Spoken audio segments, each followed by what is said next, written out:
Andrew Jackson called himself a Jeffersonian Democrat. Thomas Jefferson called Jackson a dangerous man.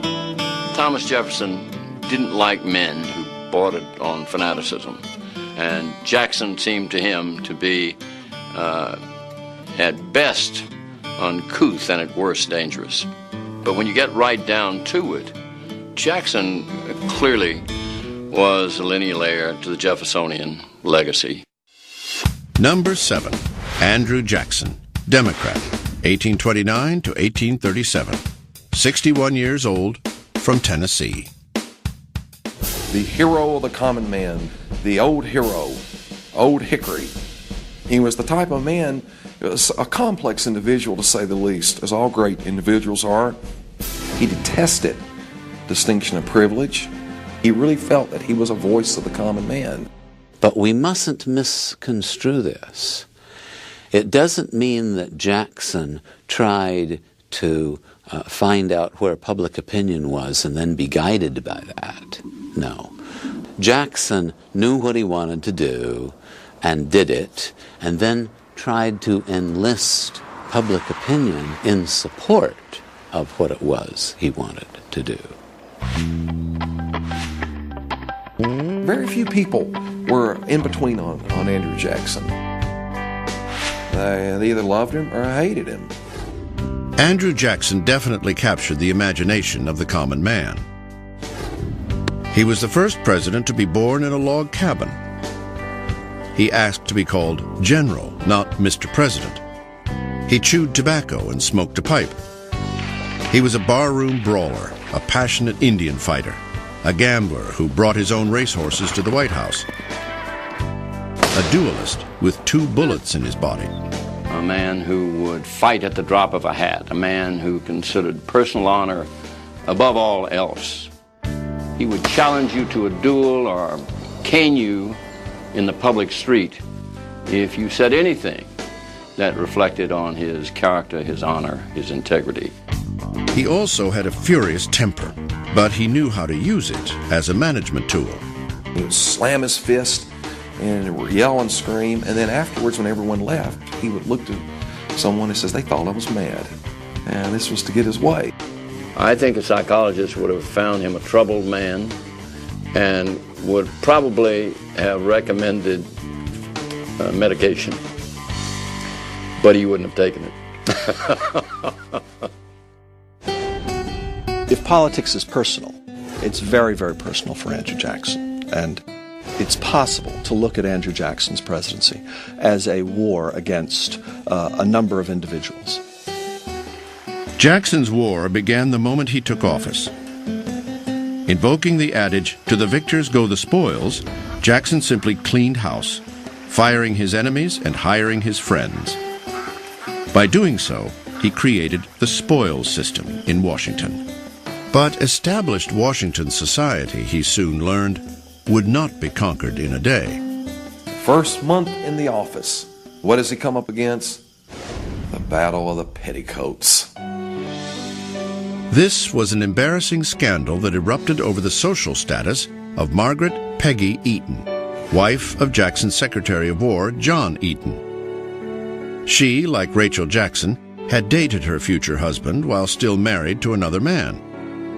Because of this, the wives of the other cabinet members, led by the wife of Vice President John C. Calhoun, refused to socialize with the Eatons. Jackson absolutely hated this. He had just lost his own wife. She too had been scorned by established society, and so Jackson had a great sympathy for Peggy Eaton. Jackson told his cabinet members that their wives had to socialize with the Eatons, but the women refused to budge. The standoff lasted nearly 2 years. Finally, out of pure frustration, Jackson asked his cabinet members to resign, which they did.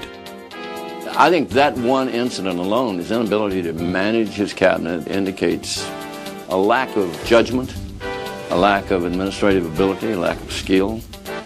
He managed by strong will and by punishment. After the Peggy Eaton affair, Jackson placed no trust in his cabinet secretaries, whom he regularly hired and fired. He went through 4 secretaries of state. He went through 5 secretaries of the Treasury, and so on. He was much more inclined to work through a group of informal advisors. This group of personal friends and political confidants soon became known as Jackson's kitchen cabinet. These were newspaper people, these were politicians, most of them, like Jackson, from the West. Friends who got their name because they were said to come in the White House through the kitchen door. Other presidents had relied on personal friends for advice, but never to the extent which Jackson did. This angered his critics, but he didn't care. Jackson was determined to change Washington and America, and he did so with lightning speed. The first major piece of legislation that he recommended and got passed was the Indian Removal Act of 1830. This act empowered Jackson to forcibly evict all the Indian tribes living east of the Mississippi River. 5 Indian nations were directly affected: the Choctaw, Chickasaw, Creek, Seminole, and Cherokee. Of the 5, the Cherokee tribe, located in Georgia, chose to fight the eviction in a surprising way. Instead of going on the warpath the way their fathers and grandfathers might have done, this generation of Cherokee Indians took Georgia to court. The case went all the way to the United States Supreme Court. In an historic decision, Chief Justice John Marshall ruled in favor of the Cherokee, saying they did not have to move. But Andrew Jackson thought differently. Jackson said of Marshall, he made his ruling, now let him enforce it. The result was that they were rounded up at gunpoint and forced to move. Their property was seized, and they were forced west. Of course, on the Cherokees' forced march, about 1 out of every 4 Cherokees died en route, which is why they call it the Trail of Tears. It is, without a doubt, the most controversial decision Jackson would make in his career, and is one of the saddest chapters in American history. Soon after issuing the Indian Removal Act, Jackson faced a dangerous issue that threatened the fabric of the Union: the South Carolina Nullification crisis. South Carolina was angry about the high federal tariff on imported goods, which helped New England at the expense of Southern planters. In response, South Carolina declared it had a right to nullify the federal tax. The person who articulated that theory of nullification most clearly was John C. Calhoun, Vice President of the United States. Jackson might have been more amenable to the argument that the tariff was too high, but he hated Calhoun because he thought he was a personal enemy, and Jackson thrived on personal enemies. From a political standpoint, Calhoun believed Jackson would support him. They were both Southern planters, but Jackson's personal hatred of Calhoun precluded any political sympathy.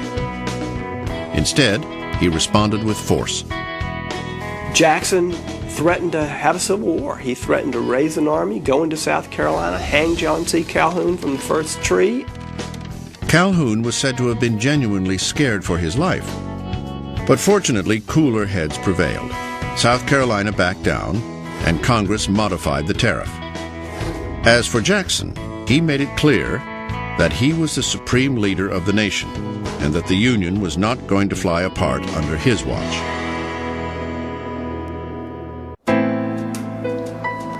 (1832), the last year of Andrew Jackson's first term, was a pivotal year in his presidency.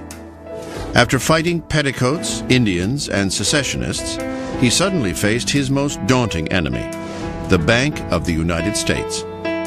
The Bank War was absolutely the central political controversy of his administration.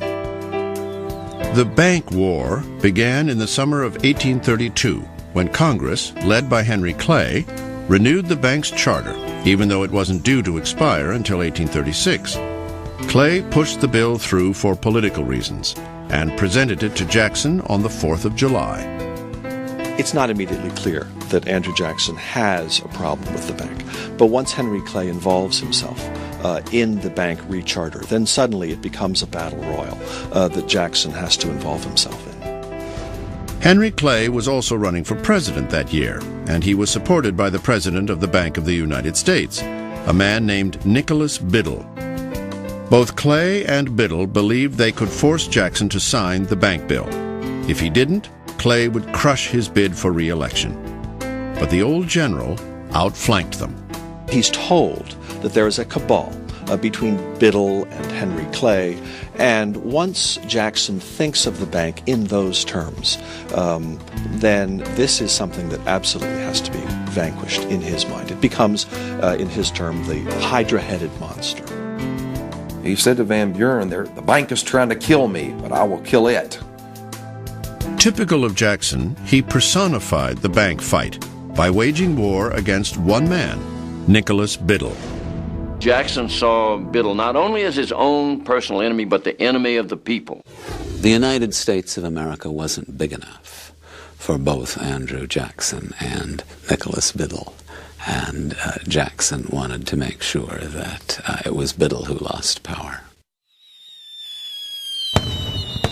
Jackson vetoed the bank bill, returning it with a simple yet powerful note, in which he stated, "The bill to continue the Bank of the United States was presented to me on the 4th of July. Having considered it with that solemn regard to the principles of the Constitution which the day was calculated to inspire, and come to the conclusion that it ought not to become a law, I herewith return it to the Senate, in which it originated, with my objections." Nicholas Biddle called Jackson's veto a manifesto of anarchy.